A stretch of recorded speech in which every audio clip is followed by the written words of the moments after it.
इस बहुत ज़्यादा इम्पोर्टेंट क्वेश्चन फिर से लेकर आ चुका हूँ। सारे के सारे वीवीआई वाले सवाल हैं। पहला सवाल देखकर ही आपको लग रहा होगा कि हाँ बहुत मस्त वाला सवाल है, और एक एक चीज को इतने अच्छे से आज बताने वाला हूँ ना, याद करा के जाऊंगा इस वीडियो में। 30 के 30 ऑब्जेक्टिव अच्छे तरीके से पहले लगातार सुनना, ठीक है, फिर आगे कराई। कुलाम्ब बल है। कुलाम्ब बल जो होता है वो क्या होता है, देखो केंद्रीय बल भी होता है और विद्युत बल भी होता है। तो ए एंड बी नंबर का ऑप्शन सही होगा।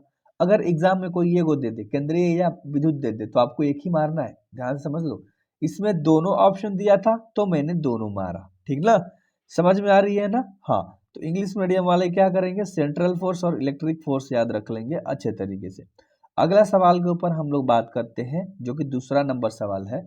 संबंध Q बराबर NE, ध्यान समझो, संबंध Q बराबर जो NE है, निम्नलिखित में कौन n का मान से जो संभव नहीं है।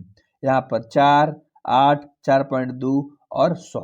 तो यहाँ पर जो इसका राइट आंसर होगा, समझने वाली चीज है, 4 इसका 2 हो जाएगा। क्या हो जाएगा, 4.2 हो जाएगा। देखो ये हु बहु सवाल देता है आपका, जस का तस, जस का तस एग्जाम में छापता है, ठीक है। ज्यादा कॉन्सेप्ट लगाने की जरूरत नहीं है, ज्यादा टेंशन लेने की जरूरत नहीं है, ठीक है।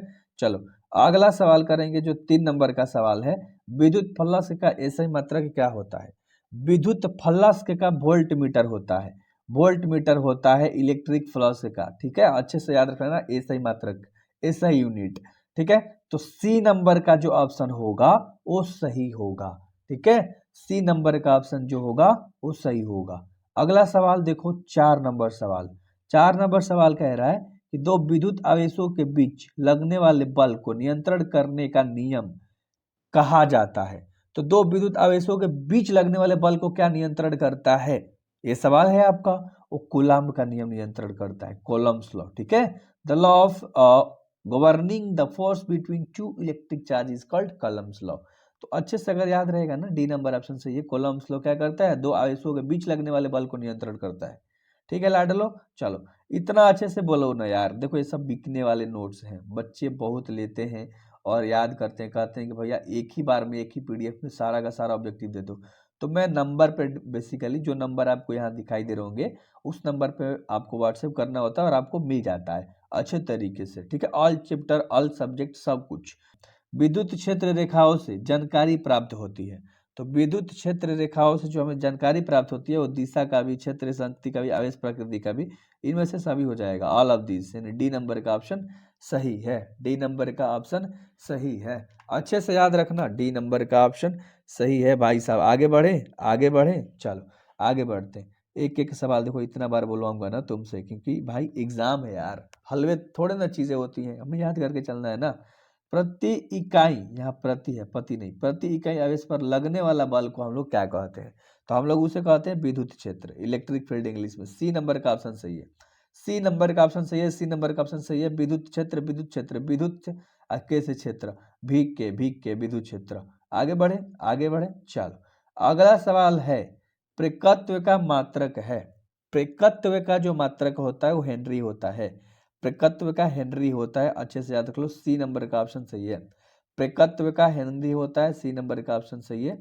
अगला सवाल ध्यान से देखना, अगला सवाल ध्यान से देखना, शैथिल्य प्रदर्शित करते हैं, ये भी यही सवाल है, ये हु बहु आता है। शैथिल्य प्रदर्शित करते हैं क्या, लौह चुंबकीय पदार्थ को, है ना, ध्यान से याद रख लेना।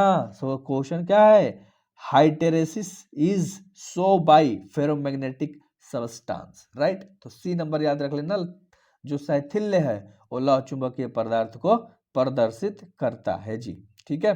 अभी तक सब्सक्राइब नहीं किया, करो यार, बहुत सारे वीडियोस आने वाले हैं, सब बिकने वाले नोट्स में आपको करा दे रहा हूँ। डायनेमो का क्रिया निम्नलिखित में से किस सिद्धांत पर आधारित है, यानी डायनेमो जो काम होता है वो यहाँ है 4 गो, ठीक है। आपको ऑप्शन दिख रहा है लाडलो, 4 गो, ध्यान से देख लो, 4 गो ऑप्शन दिख रहा है। तो 9 का ऑप्शन नंबर हो जाएगा बी, विद्युत चुंबकीय प्रेरण, विद्युत चुंबकीय प्रेरण बी नंबर, यानी इलेक्ट्रोमैग्नेटिक इंडक्शन, इलेक्ट्रोमैग्नेटिक इंडक्शन। सवाल था डायनेमो की क्रिया निम्नलिखित में से किस सिद्धांत पर आधारित है, तो विद्युत चुंबकीय प्रेरण पर।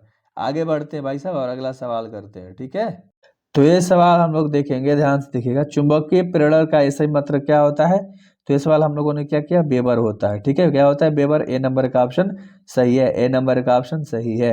कुछ सवाल बहुत आसान होते हैं, कुछ सवाल थोड़ा सा टफ होते हैं, है ना।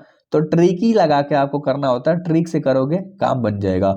चुंबकीय विषुवत रेखा का जो नमन कोण का मान होता है वो क्या होता है भैया, वो 0 डिग्री होता है। ध्यान से देख लो, ए नंबर का ऑप्शन सही है। चुंबकीय विषुवत रेखा का नमन कोण पूछ रहा था, इसलिए 0 होता है। ठीक है, आगे ध्यान से देख लो, लोहा होता है, लोहा क्या होता है, सवाल बहुत आसान है, लोहा चुंबकीय होता है, फेरोमैग्नेटिक सबको याद है। आगे बढ़ते हैं, जो सवाल याद है, जो सवाल याद है उसे हम लोग जल्दी करेंगे। जो सवाल से देखिएगा, अगला सवाल है कि समरूप वेग से चाल्यमान आवेश उत्पन्न करता है। तो समरूप वेग से चाल्यमान उत्पन्न क्या करता है लाडलो, करता है विद्युत चुंबकीय क्षेत्र, है ना। सी नंबर ऑप्शन सही है, जिसको इलेक्ट्रोमैग्नेटिक फील्ड बोलते हैं। और ये सवाल इंपॉर्टेंट है, इसलिए इतना प्यार से बोल रहा हूँ, इतना आराम से बोल रहा हूँ। ठीक है, तो अपने दिमाग में ये बात रखिएगा। अगला सवाल, चुंबकीय क्षेत्र में गतिमान कण को अपवर्तित रहता है। चुंबकीय क्षेत्र में गतिमान का जो कण होता है वो अपवर्तित रहता है लाडलो। तो जो अपवर्तित रहता है ना, चाल और गति ऊर्जा दोनों इसके, ठीक है, ध्यान से देखना, both speed and kinetic energy. ठीक है, तो डी नंबर का ऑप्शन तुम्हारा राइट होगा। डी नंबर का ऑप्शन तुम्हारा राइट होगा। अच्छे तरीके से जब आप देखोगे, जब आप अच्छे तरीके से पढ़ोगे तो आपको लगेगा कि हाँ भाई कहीं से तो कर रहे हैं ना, जो कि इंपॉर्टेंट वाले कर रहे हैं। आदर्श एमीटर का प्रतिरोध होता है, आदर्श एमीटर का प्रतिरोध क्या होता है, अनंत होता है, इन्फिनिटी होता है। अच्छे से याद रखना, resistance of an ideal ammeter. ठीक है, चलो अगला सवाल हम लोग कर लेते हैं, है ना। अगला 16 नंबर सवाल है कि हिटोस्टर ब्रिज से मापा जाता है। हीटोस्टर ब्रिज से जो मापा जाता है ना, वो मापा जाता है उच्च प्रतिरोध और निम्न प्रतिरोध दोनों, यानी प्रतिरोध ही मापा जाता है। तो ए एंड बी नंबर का ऑप्शन सही है, ए एंड बी नंबर का ऑप्शन सही है, यानी कि सी नंबर ऑप्शन आपका सही है। ठीक है, अच्छे से जानना, सी में ही तो दिया ना दोनों के बारे में, बहुत बढ़िया। तो डिपेंड करता है ऑप्शन पे, डिपेंड करता है ऑप्शन पे, ठीक ना। किसी चालक में विद्युत धारा का प्रवाह का कारण क्या होता है, कारण नहीं कारण। ठीक है, चलो याद रख लेना, कारण। तो इसका राइट आंसर क्या हो जाएगा भाई, विद्युतीय विभव में अंतर, है ना, डिफरेंस इन इलेक्ट्रिक पोटेंशियल। तो इसका सी नंबर का ऑप्शन सही हो जाएगा, विद्युतीय विभव में अंतर, है ना।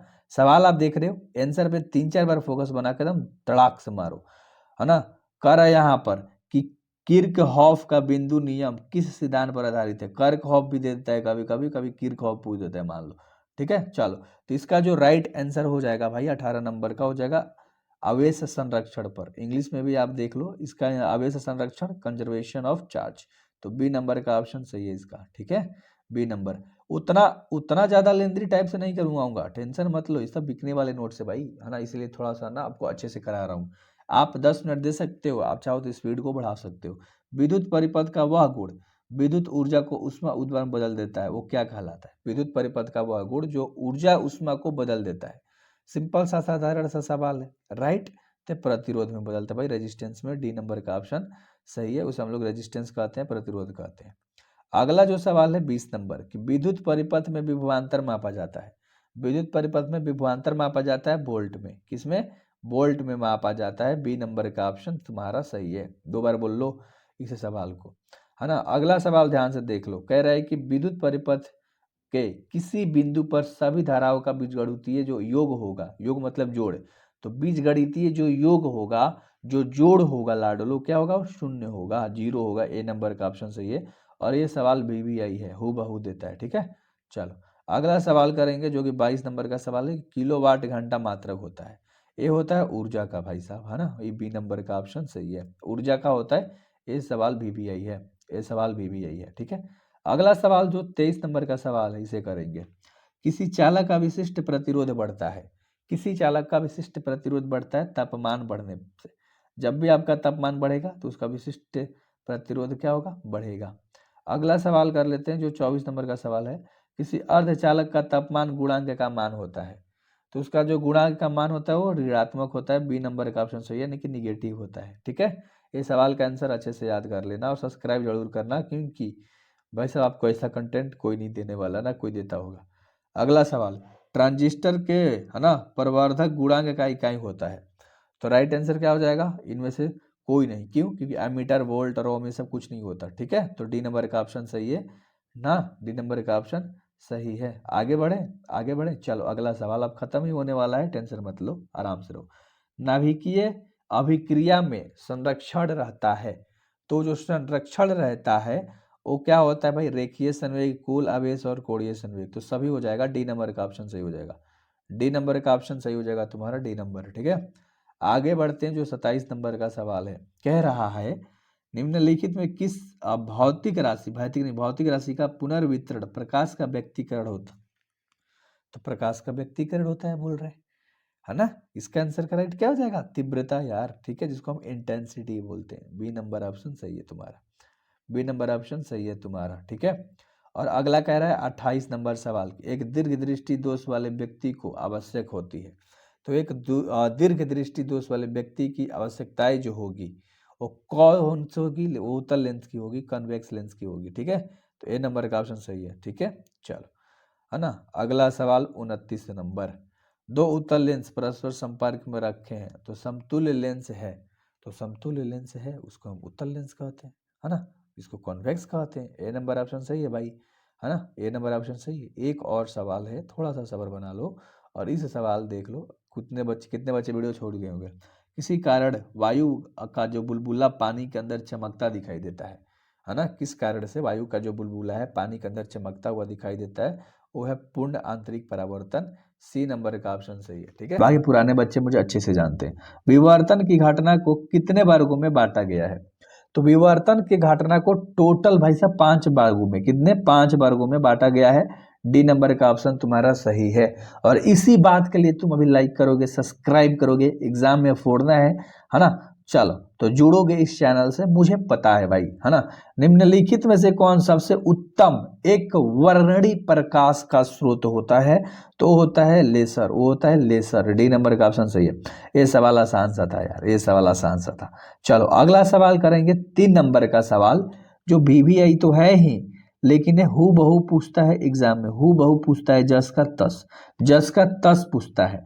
प्रकाश किस प्रकार के कणों के कंपनों से बनता है। देखो सवाल इंपॉर्टेंट है ना भाई। तो ईथर कण से, है ना, ईथर पार्टिकल्स। ए नंबर ऑप्शन सही है, ध्यान से देख लो। ए नंबर का ऑप्शन सही है, याद करके ही जाना। याद है तो भाई आप वीडियो को थोड़ा तेज भी कर सकते हो, नहीं याद है आराम से करके चलो, यूट्यूब में सारे फंक्शंस हैं। ठीक है, एक प्रिज्म पर एक वर्णीय प्रकाश के आपतित होने पर निम्न में से कौन सी घटना होती है। ठीक है, सवाल आपने अच्छे से देख लिया। घटना पूछ रहा है, वो घटना विचलन होती है जिसको डेविएशन बोलते हैं। एक प्रिज्म पर एक वर्णीय प्रकाश के आपतित होने पर, यानी आती है तो एक प्रिज्म पर निम्न में से कौन सी घटना होती है। तो वो होती है विचलन घटना। ठीक है, वो होती है विचलन घटना। राइट गाइस, चलो अगला सवाल हम लोग करेंगे। प्रकाश के रंग के कारण, ध्यान से सुनना ये सवाल, क्योंकि ये सवाल इंपॉर्टेंट है। प्रकाश के रंग के कारण इसका जो तरंग दैर्घ्य होता है, ठीक है, तरंग दैर्घ्य के कारण ही ना भाई प्रकाश का रंग जो होता है, लाल पीला नीला जो भी आपको दिखाई दे, जैसा अभी पीला दिखाई देता है, तो प्रकाश में हर एक अलग कलर होता है भाई, हर कलर होता है। तो इसलिए ना लाल पीला नीला सब कपड़ा दिखाई देता है, क्योंकि प्रकाश में हर कलर है। तभी तो धरती पे आप कोई भी कलर देख पा रहे हो, लाइट पड़ते ही। बहुत बढ़िया। कह रहा है कि ध्रुवित प्रकाश उत्पन्न करने के लिए किसको प्रयुक्त किया जाता है। अब ये सवाल भी इंपॉर्टेंट है, ये सवाल भी इंपॉर्टेंट है। निकल प्रिज्म को किया जाता है ना। ध्रुवित प्रकाश उत्पन्न करने के लिए किसको प्रयुक्त किया जाता है। तो निकल प्रिज्म को। सी नंबर का ऑप्शन सही है, सी नंबर का ऑप्शन सही है। ठीक है, अगला सवाल हम लोग करेंगे, एक पतले प्रिज्म के रंग का कारण क्या होता है। तो एक पतले प्रिज्म के रंग का कारण होता है व्यक्तीकरण। बी नंबर का ऑप्शन सही है, बी नंबर का, जिसको हम बोलते हैं इनफ्रेंस, क्या बोलते हैं, इंटरफेरेंस, सॉरी इंटरफेरेंस, इंटरफेरेंस याद रखना। अगला सवाल है, किसी प्रिज्म की वर्ण विक्षेपण क्षमता निर्भर करती है, कराती नहीं, करती है। ठीक है, चलो अच्छे से याद रखना। तो इसका राइट आंसर क्या हो जाएगा भाई, प्रिज्म के पदार्थ की प्रकृति पर, nature of the material of the prism. ठीक है, तो बी नंबर ऑप्शन सही है। अब ये सवाल वीवीआई है, अब ये सवाल तुम नहीं देखोगे, ध्यान से नहीं पढ़ोगे तो भाई तुम्हारा नंबर कटेगा। किसी प्रिज्म की वर्ण विक्षेपण क्षमता निर्भर करती है, तो प्रिज्म के पदार्थ के प्रकृति पर निर्भर करती है। ठीक है, अगला सवाल अब कर लेते हैं थोड़ा सा, जो कि 9 नंबर का सवाल है। ध्यान से देखिएगा, 9 नंबर का सवाल, खगोलीय दूरदर्शन में अंतिम प्रतिबिंब होता है। खगोलीय दूरदर्शन में जो अंतिम प्रतिबिंब होता है लाडलो, वो काल्पनिक और उल्टा होता है, जिसको वर्चुअल एंड इन्वर्टेड बोलते हैं। तो सी नंबर का ऑप्शन सही है ना। सवाल आपने देख लिया ना, खगोलीय दूरदर्शन में अंतिम प्रतिबिंब होता है, क्या होता है, काल्पनिक और उल्टा होता है, जिसको हम वर्चुअल एंड इन्वर्टेड बोलते हैं। चलिए अगला सवाल कर लेते हैं 10 नंबर। 10 नंबर सवाल कर रहा है कि दीर्घ दृष्टि दोष में व्यवहार किया गया लेंस होता है। तो दीर्घ दृष्टि दोष में व्यवहार किया गया लेंस आपका जो होता है वो बेलनाकार लेंस होता है। ठीक है, अच्छे से याद रख लेना, डी नंबर का ऑप्शन तुम्हारा सही है। ठीक है, व्यवहार पूछ रहा था। अगला सवाल पूछ लेते देख लेते हैं 11 नंबर। जिसके द्वारा नेत्र लेंस की मोटाई है ना परिवर्तित की जा सकती है वह क्या होता है? वह क्या होता है? उसको हम सिलियरली मांसपेशियां बोलते हैं। ठीक है, सिलियरली मसल्स।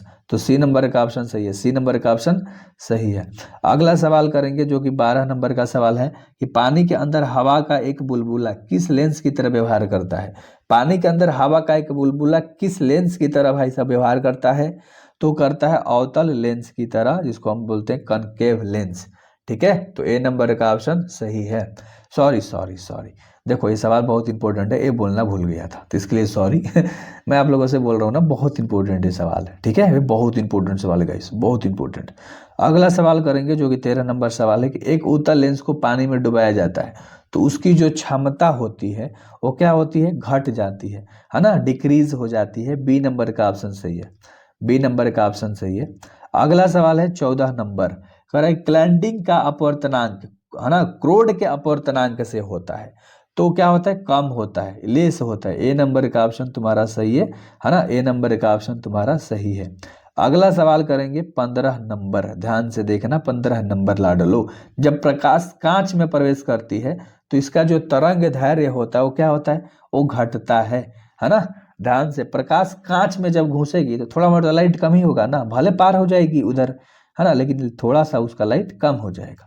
समतल दर्पण की वक्रता त्रिज्या होती है, समतल दर्पण की वक्रता त्रिज्या होती है वो क्या होती है लाडलो? वो होती है अनंत, इन्फिनिटी, ऐसा भी दे सकता है साइन देकर। ठीक है, तो अच्छे से याद रख लेना, ए नंबर का ऑप्शन सही है, ए नंबर का ऑप्शन सही है। अगला सवाल करेंगे जो कि 17 नंबर सवाल है कि लेंस की क्षमता का एसआई मात्रक क्या होता है? तो भाई साहब ये सवाल देखो इतना आसान है, लेंस का होता है डायोप्टर, हर बच्चे को पता है ना, डायोप्टर होता है, कभी कभी डायोप्टर ऐसे भी लिखा था है, तो अच्छे से याद रख लेना। ठीक है, चलो अगला सवाल के ऊपर बात करते हैं। अगला सवाल के ऊपर बात करते हैं 18 नंबर, किसी विद्युत प्रवाह का वह गुण जो विद्युत ऊर्जा का उष्मा उद्गम में, ध्यान, विद्युत को उष्मा में है ना, विद्युत को उष्मा, भी से विद्युत मान लो, विद्युत को उष्मा में बदल देता है। ध्यान से क्वेश्चन सुन लो, उसको हम प्रतिरोध बोलते हैं, उसको हम रेजिस्टेंस बोलते हैं। ठीक है, ठीक है, तो डी नंबर का ऑप्शन सही है, डी नंबर का ऑप्शन सही है। ठीक है, प्रतिरोध, प्रतिरोध। अगला सवाल देख लो 19 नंबर, 19 नंबर का किलोवाट घंटा का मात्रक क्या होता है? किलोवाट घंटा का मात्रक होता है ऊर्जा, ऊर्जा का होता है भाई ये kilowatt, kilowatt sorry kilowatt, KWH। ठीक है, किसका होता है? ऊर्जा का। आई होप कि आपको सारे सवाल याद हो रहे होंगे है ना, अच्छे तरीके से याद हो रहे होंगे, एंड भाई के चैनल को सब्सक्राइब करोगे। किसी चालक का विशिष्ट प्रतिरोध बढ़ता है, किसी चालक का विशिष्ट प्रतिरोध बढ़ता है लाडलो तापमान बढ़ने पर। ठीक है, चलो ए नंबर का ऑप्शन सही है। ठीक है, चलो अगला सवाल के ऊपर हम लोग बात करेंगे जो कि अगला सवाल है 21 नंबर, माइक्रोफैराडे का मात्रक क्या होगा? माइक्रोफैराडे, क्वेश्चन ही काट दिया, बट सी नंबर होगा विद्युत धारिता का, इलेक्ट्रिक कैपेसिटेंस का। सवाल आपने देख लिया था। चलो आगे बढ़ जाए, आगे बढ़ जाए। 22 नंबर सवाल है कि किसी अचालक पदार्थ के गोले को आवेश देने पर वह वितरित होता है। ठीक है, तो इसका जो राइट आंसर होगा, थोड़ा सा आपको टेढ़ा लगा होगा है ना, देखो ध्यान से, इनमें से कोई भी नहीं होगा भाई, कोई भी, सतह पर नहीं, सतह के अलावा अंदर भी नहीं, केवल भीतर भी नहीं, तो इनमें से कोई भी नहीं होगा। डी नंबर का ऑप्शन तुम्हारा सही है, डी नंबर का ऑप्शन तुम्हारा सही है। अगला सवाल देखेंगे 23 नंबर, आवेश का रेखीय घनत्व का मात्रक क्या होता है? आवेश का रेखीय घनत्व का मात्रक होता है कूलाम्ब पर मीटर। अच्छे से याद रख लेना, ए नंबर का ऑप्शन तुम्हारा सही है, ए नंबर का ऑप्शन तुम्हारा सही है ना। अगला सवाल करेंगे जो 24 नंबर सवाल है, जब किसी वस्तु को आवेशित किया जाता है तो उसका द्रव्यमान पूछ रहा है। आप कोई भी वस्तु को आवेशित करोगे तो उसका द्रव्यमान बढ़ भी सकता है और घट भी सकता है। ध्यान से देखना, डी नंबर का ऑप्शन सही है, डी नंबर। ठीक है, बढ़ भी सकता है और घट भी सकता है। इतना बार बोलता हूं ना कि आपको सारे ऑब्जेक्टिव याद होते हैं मेरे वीडियो से, बस इतना अपने दिमाग में रखना। प्रिज्म में निम्नलिखित में कौन सी घटनाएं हो सकती है? प्रिज्म में पूछ रहा है, ऑप्शन देख लो। देखो, अपवर्तन भी हो सकता है, पूर्णात्मिक परिवर्तन भी हो सकता है और विचलन भी हो सकता है, तीनों होता है। तो डी नंबर आप कहोगे कि इनमें से सभी हो जाएगा, इनमें से सभी हो जाएगा, इनमें से सभी हो जाएगा, है ना। चलो, तो विचलन भी होता है भाई, है ना, तो अपवर्तन भी होता है, सब होता है। अगला सवाल करेंगे मॉडुलन कितने प्रकार के होते हैं? मॉडुलन जो होता है वो 3 प्रकार के होते हैं। 3 ऐसे भी दे सकता है ना, 3 ऐसे भी लिख के दे सकता है। यहाँ पर टाइपिंग मिस्टेक है, 3 लिखा गया है, 3 होना चाहिए था। चलो अगला सवाल कर लेंगे 27 नंबर। नंड गेट में एंड गेट के साथ कौन सा गेट आता है? NAND के साथ AND तो आता ही है, बट उसके साथ साथ और कौन सा आता है? तो और नॉट आता है, NOT भी आता है। ठीक है, चलो उम्मीद है याद हो गया होगा, उम्मीद है याद हो गया होगा। अगला सवाल, निम्न में कौन सा सार्वत्रिक लॉजिक गेट है? अब ये सवाल तो भाई आसान है, ये सवाल तो आसान है और इसका बता दोगे। NAND सार्वत्रिक लॉजिक गेट कहलाता है। डी नंबर का ऑप्शन सही है भाई, डी नंबर का ऑप्शन सही है। अगला सवाल करेंगे जो कि 29 नंबर सवाल है। निम्नलिखित में किसे विभाजित किया जा सकता है? ये सवाल बहुत VVI है और हु बहु पूछता है एग्जाम में। ठीक है, तो फोटोन हो जाएगा। क्या हो जाएगा? फोटोन। तो डी नंबर का ऑप्शन सही है, डी नंबर का ऑप्शन सही है। और अगला 30 नंबर लास्ट सवाल है। हाइड्रोजन परमाणु के स्पेक्ट्रम की जो सफल व्याख्या है वो किसने किया था? ये सवाल देखो इंपॉर्टेंट है क्योंकि नाम पूछ रहा है ना, तब बोर ने किया था। चलो बहुत बढ़िया, सी नंबर ऑप्शन सही है ना। Do subscribe for the next videos, important questions, है ना। Best of luck.